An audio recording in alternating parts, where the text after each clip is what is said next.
Bonsoir, bienvenue tout le monde dans cette édition du Web Journal de Radio-Québec. 14 juillet, la fête nationale en France. Alors, on salue tous nos amis français. Bonne fête nationale. On va parler aujourd'hui de ce qui se passe avec la pandémie, avec les mesures totalitaires qui s'accélèrent. Au Québec, on vient d'apprendre que le masque nous sera imposé dans les endroits publics fermés partout sur l'ensemble du territoire. Il faut savoir qu'au Québec, il y a à peu près juste à Montréal où est-ce qu'il y a eu des morts. Il y a eu des morts pratiquement nulle part ailleurs. Il y a des régions où est-ce qu'il n'y a pratiquement pas eu de COVID, mis à part peut-être quelques faux positifs. Là, en Abitibi, en Gaspésie, dans la région du Saguenay, il n'y a absolument rien. Il n'y a aucun danger là-bas, mais on impose quand même le masque. Vous comprenez, ça n'a absolument aucun bon sens. Donc, pandémie, l'OMS, il n'y aura pas de retour à l'ancienne normalité dans un avenir prévisible. Ils nous disent ça alors que la pandémie est terminée. Partout dans l'hémisphère nord, les décès ont pratiquement disparu. Il y a, je veux dire, une petite recrudescence des cas fabriqués parce qu'on teste plus, mais les hospitalisations, les décès sont en diminution constante. Il n'y a plus de décès, les gens meurent plus de ça. Comme l'avait dit Donald Trump, le virus va disparaître au printemps, à l'été, et c'est ça qu'on voit. Donc, on est en bas de la courbe complète. Mais l'OMS nous dit, cependant, du même souffle, hein, Coronavirus crisis may get worse and worse. Hein, ça va empirer, nous avertit l'OMS. Encore, il y a, je veux dire, c'était hier, ça. Vous comprenez? Ils sont complètement déconnectés. L'OMS n'opère plus sur les vrais chiffres. Hein, dans les vidéos précédentes, j'ai montré une trentaine d'études de centres hospitaliers et d'universités partout dans le monde qui ont fait des tests sur le coronavirus qui montrent que c'est une grippe. L'OMS ne se fie plus sur aucun chiffre, ne parle plus d'ailleurs de taux de mortalité. On opère, là, je veux dire, la roue tourne sur elle-même. Elle nous indique, l'OMS nous indique qu'il n'y aura pas de retour à la normale avant un avenir prévisible. Et là, il y a le Horacio Arruda israélien qui commente là-dessus. On lui pose la question, on lui dit il y a une recrudescence des cas en Israël, mais il dit la pandémie est terminée, puis c'est juste parce qu'on teste davantage. On va discuter maintenant avec notre invité, donc le professeur Yoram Lass, ancien directeur général du ministère de la Santé israélien. Depuis le début de cette crise, vous êtes opposé, vous, à ce confinement, à ces fermetures à tout va de l'économie en Israël. Là, on a l'impression que ça va recommencer. Est-ce que vous trouvez qu'on est dans une espèce de folie et qu'on en fait beaucoup trop par rapport à la situation ? Ce que je pense, c'est que le gouvernement ne comprend pas du tout ce qui se passe. L'épidémie est terminée. Le virus n'a plus de force. La pandémie est terminée, le virus n'a plus de force. Depuis le début de cette pandémie, je vous ai montré combien de spécialistes qui disent exactement la même chose. En Italie, aux États-Unis, il n'y a plus de charge virale. Le virus est faible, le virus n'a plus de force, la pandémie est terminée. En France, Raoult l'a dit, j'ai montré le docteur italien qui le disait aux États-Unis, à l'Université de Pennsylvanie, tout le monde le voit que le virus n'a plus de charge virale. Alors il dit, la pandémie est terminée, il n'y a plus de charge virale. Il dit, alors comment ça se fait qu'on a plus de cas? Ben, il dit exactement ce que je disais dans la dernière vidéo. Je disais, on teste davantage, c'est tout. Les analyses que nous voyons, les tests, plus on en fait, plus on fait d'examens, plus on trouve de contaminés. C'est très très simple. Plus on teste, plus on trouve de contaminés. Si tu testes davantage, tu vas avoir une recrudescence des cas. C'est ça qu'il vient de dire. On en a fait 4000, on en a trouvé 200. Aujourd'hui, on en fait 20 000 de tests. 5 fois plus. Alors, au lieu d'en trouver 200, on en trouve 1000. Le nombre de testés, le nombre de tests détermine le nombre de contaminés. Le nombre de tests détermine le nombre de contaminés. Alors, si on fait la chasse aux asymptomatiques, on va créer d'une recrudescence qui va permettre de justifier des mesures sanitaires exceptionnelles au moment où la charge virale a disparu, le virus a disparu, il n'y a plus d'hospitalisation, etc. C'est comme ça qu'on crée une recrudescence artificielle. Maintenant, allons-y avec le timing. Donc, c'est ça. Le timing, on voit bien, vous le voyez ici, ça c'est au Québec, là. Évolution des décès selon la date réelle. Alors, vous voyez, il y a eu comme un pic. Je rappelle que la plupart des décès de ce pic-là qui sont considérés COVID, il y a des cancers et des AVC là-dedans. Hein, c'est Arruda qui l'a dit, on utilise le lien épidémiologique pour... Dès qu'il y a une personne dans un CHSLD qui est COVID, l'ensemble du CHSLD, toutes les morts dans le CHSLD seront considérées COVID. Il y en a 1000 par mois dans les CHSLD au Québec. Donc, on arrive presque aux chiffres de la mortalité. Même chose ici avec les admissions quotidiennes à l'hôpital. Vous voyez, on est en bas ici, on est dans le cercle rouge. Alors, pourquoi on impose le masque rendu là? Pourquoi avoir attendu à la fin de la pandémie pour imposer le masque? Parce que l'objectif n'a jamais été sanitaire, mais bien celui d'imposer une norme sociale à long terme, donc sans fin spécifique. Si l'objectif est si c'est un objectif sanitaire, tu utilises le masque durant la période qui est dangereuse, donc dans la montée. Mais le problème, c'est que quand le virus, comme on vient de le voir, n'a plus de charge virale et l'épidémie est terminée, ben là, on enlève le masque, c'est terminé. Ça, c'est quand on utilise le masque pour des raisons sanitaires. Quand c'est dangereux, on l'utilise, puis après ça, on l'enlève. Je rappelle qu'il n'y a jamais eu de deuxième vague de coronavirus. OK? Donc, on nous parle d'une deuxième vague, ça n'a jamais existé. Donc là, maintenant, on l'utilise, on impose le masque alors que le virus a pratiquement disparu. On utilise des faux cas pour justifier ça. Mais le fait de l'imposer maintenant, ce que ça produit, c'est que, regardons ici la question, le Mad Pharmacist sur Twitter.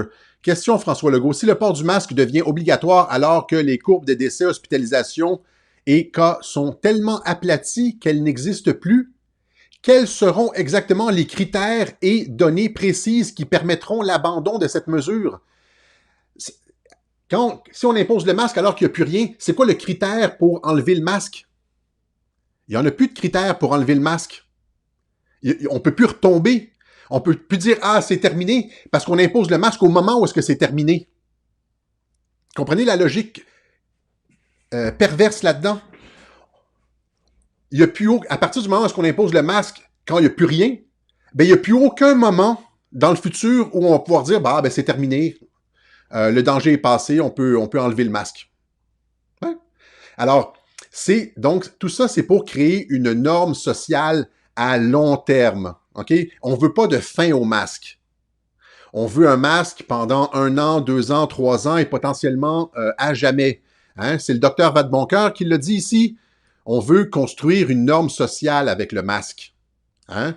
Je vous ai montré la dernière fois aussi les chercheurs en Angleterre qui disent que ne pas porter de masque en public devrait être considéré comme conduire en état d'ébriété. Donc, c'est toute la question de la norme sociale. OK? On a vu aussi que le masque était imposé dans certaines des émissions. On les voyait comme couramment dans les transports en commun, dans certaines émissions qui ont été tournées en 2019. Donc, ça a été... on anticipait cette pandémie. Voilà. Alors, il y a aussi la question des matériaux qui je veux dire, soulève la question, qui soulève une interrogation, c'est-à-dire que maintenant, c'est n'importe quel masque qui est valable. Des masques en coton, des masques tricotés, tout ça, ça passe, alors que ça ne sert à rien. Je veux dire, dans la revue, dans la littérature médicale, c'est ça qui est efficace. C'est des masques N95 et même là, des masques avec un respirateur, des masques, des masques de plâtrier là, pour pas que le plâtre te rentre dans la gorge. C'est ça qui est efficace. Les masques comme ça ici, c'est totalement inutile. Je veux dire, du tricot avec des gros trous dedans, là. Mais ça passe. C'est considéré comme un masque parce que ça n'a pas, encore une fois, ça n'a pas d'utilité sanitaire. Hein? Regardez ça ici. Donc, un masque pour peinturer la voiture, des masques pour l'asbestos, des masques pour le sablage, etc., etc. Mais des masques pour le COVID, c'est comme essentiellement juste un bandana, puis ça passe. N'importe qui avec une tête voit bien que c'est pas, encore une fois, c'est pas une mesure sanitaire, c'est juste pour imposer une norme sociale. C'est une mesure politique. Les médias sont là pour la fabrication du consentement. Donc, porter le masque, les mesures de... Même si elles ne sont pas nécessaires, même si elles ne sont plus requises, même si elles ne sont plus justifiées, les médias poussent les mesures sanitaires hein, pour fabriquer le consentement dans la population. Notre travail à nous, de ce côté-ci, c'est de enlever, c'est-à-dire de ne plus consentir, retirer le consentement de la population à ces mesures d'urgence. Et donc, c'est là, c'est à ce moment-ci qu'il faut se battre, parce que les gens vont être réceptifs. Les gens à Rouyn-Noranda, là, à Jonquière, les gens à Gaspé, comment pensez-vous qu'ils vont réagir quand ils vont se faire imposer le masque pour aller au supermarché alors qu'il n'y a pas eu de cas dans ces régions-là? Ils vont être hors d'eux. Et là, ça va être le temps de parler à nos proches, parce qu'ils vont être réceptifs. Tant que ça va bien, tant que tout le monde, tant que ça baigne, la vie change pas trop, là. Les gens sont, ouais, ton affaire de COVID, là, tes complots, etc. Mais à partir du moment où est-ce que tu imposes le masque aux gens, ça les fait chier. Là, les gens vont t'écouter. Les gens vont nous écouter et vont être plus réceptifs. Là, tu dis, toute cette histoire de masque-là, ils nous l'imposent alors que le virus est terminé. Expliquez ça. C'est le moment de parler parce que les gens vont être réceptifs. On a une fenêtre, là. C'est ça qui est beau dans tout ça. OK? C'est que tout le monde dit, les endormis, le COVID a réveillé plein de personnes. Moi, je reçois des dizaines et des dizaines de messages de personnes qui me remercient, me disant Alexis, je me suis réveillé avec cette histoire de COVID-là. Non. Ben là, il va y avoir une deuxième vague de réveil avec l'imposition du masque. Est-ce que vous me suivez? Parce que ça vient pincer les gens, là, ça vient les faire chier. Et quand tu fais chier les gens écoutent, les gens se réveillent. Et c'est le moment de parler là. Alors, intervenez sur les réseaux sociaux, embarquez avec nous sur Twitter, commentez sur les pages Facebook des stations de radio, des journaux, etc. Donnez des sources. Ne faites pas citer qu'Alexis Cossette-Trudel. Là. Souvent, je vois ça des gens qui disent « Tu devrais écouter Alexis Cossette-Trudel. » Développez vos arguments sur le taux de mortalité. Trouvez les sites de référence que j'ai publiés à plusieurs reprises dans les web-journaux. Donnez ces références-là aux gens.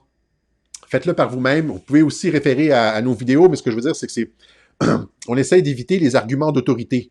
Dans le genre, Alexis a tout expliqué ça, va écouter ses vidéos. Tu sais, c'est comme ça si tu veux te débarrasser de la discussion. Ça ne convainc pas personne. Ça, t'écouteras Alexis, lui, il l'a tout expliqué. C'est pas super comme argument. Généralement, quand quelqu'un argumente comme ça avec moi, tu iras écouter Arruda, il l'a tout expliqué. Je dis, OK, t'as pas d'argument. Généralement, c'est ça. Alors, c'est dans cette logique-là qu'il faut que vous ayez vous-même vos arguments. Donc, c'est le moment. C'est ça que je veux dire, c'est le moment. Les gens vont être à fleur de peau. Les gens sont fâchés contre le gouvernement de leur imposer ça. C'est le temps de parler. Voilà. Il n'y aura pas de retour à la normale. Vous comprenez? Donc, c'est un coup d'État mondialiste. C'est ça que je disais ici, là. Hein, je disais, le fameux 1% de la population, les ultra-riches, ceux qui contrôlent les banques centrales, sont en train de perdre le pouvoir dans le monde et le COVID est leur réponse pour garder le contrôle des populations. C'est du terrorisme d'État. Ils contrôlent les États par la dette, essaient de garder le contrôle sur leurs produits parce qu'étant donné qu'ils ont prêté l'argent au gouvernement, qui contrôle la dette des États, que les États ne sont pas capables de rembourser, c'est comme si les États leur appartiennent, les populations sont en gage, les revenus de la population sont en gage. Les gouvernements se fichent complètement de détruire toute l'économie des pays. Hein? Il y avait un texte de Régent Tremblay, est-ce que je l'ai ici, qui disait, oui, là voilà, la terrible drogue du pouvoir, qui expliquait de quelle façon le gouvernement Legault était en train de détruire tout le sport au Québec. Ils sont en train de tout détruire. Toute l'économie, à Montréal, il y a de plus en plus de restaurants, c'est marqué alloué, là, les gens ont fait faillite. Les gens font des faillites en catastrophe, je veux dire en cascade. Le sport est détruit, nos relations sociales sont détruites, la détresse psychologique augmente. Ils s'en fichent complètement. Ils savent que c'est une grippe, ils savent que l'épidémie est terminée, ils savent qu'il n'y aura pas de deuxième vague, mais ils sont tenus. Les mondialistes veulent garder leurs produits. On leur appartient. OK? Alors, c'est ça, c'est le moment de se battre. Voilà. Bon, il y a des personnes, j'ai entendu des personnes, on va dire ça comme ça, parler de liberté. De dire, porter un masque, ça va contre nos libertés. Écoutez, aujourd'hui, dans le contexte de la pandémie, la liberté, c'est d'être capable de se promener au Québec de se promener dans les commerces malgré la pandémie. Donc, porter un masque, c'est ça la liberté. Donc, porter un masque, c'est ça la liberté. Donc, porter un masque, c'est ça la liberté. Si demain matin, la propagation du virus reprend, puis qu'on est obligé de confiner tout le monde à la maison, c'est pas ça la liberté. Donc, la liberté, dans le contexte actuel, c'est de porter un masque.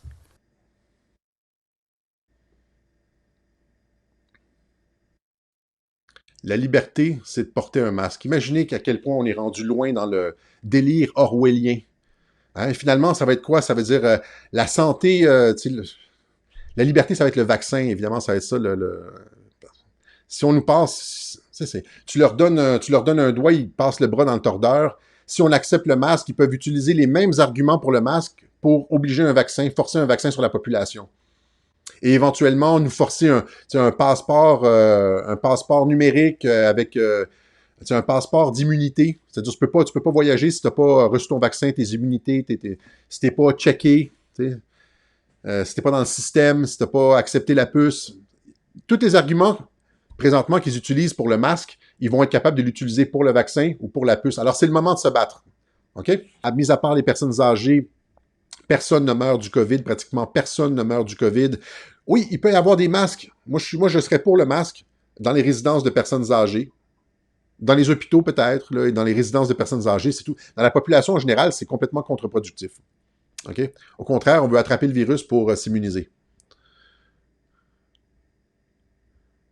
Tant que les gens vont avoir peur du virus, tant qu'on ne se sera pas débarrassé de cette fausseté d'un virus spécial, dangereux, hors de l'ordinaire, ce virus-là se comporte exactement comme tous les autres virus, c'est-à-dire que c'est une maladie respiratoire qui disparaît au printemps et puis il n'y a pas de deuxième vague. Il n'y a rien qui indique que ce virus-là est particulièrement différent des autres virus. En fait, contrairement au SRAS, je pense qu'il est beaucoup moins dangereux que le SRAS. Il se situe comme la grippe. Il faut montrer les études, il faut montrer les chiffres, il faut analyser les chiffres avec les gens. Et c'est quand la peur tombe que le masque va tomber. Le masque, c'est symbolique. Et les mondialistes le savent, là, les mondialistes jouent sur la psychologie beaucoup. Et tant qu'ils vont maintenir la peur, c'est pour ça que les médias posent beaucoup des cas à gauche et à droite. Une petite fille de 3 ans qui est morte, alors que pour le COVID, il n'y a aucun enfant qui est mort. Hein. Je pense que, en tout cas, en bas de 12 ans, il n'y a personne qui est mort du COVID.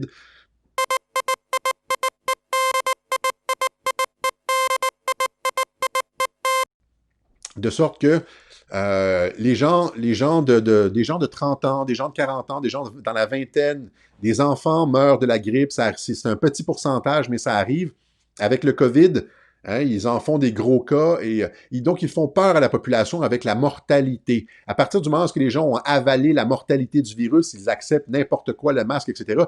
Si on leur dit le gris-gris va éloigner le COVID, ils vont porter un gris-gris et ils ne seront pas réceptifs à leurs arguments. Alors, ce qu'il faut cibler, c'est la mortalité. Il faut montrer aux gens que le virus n'est pas dangereux. C'est ça qu'il faut faire, OK?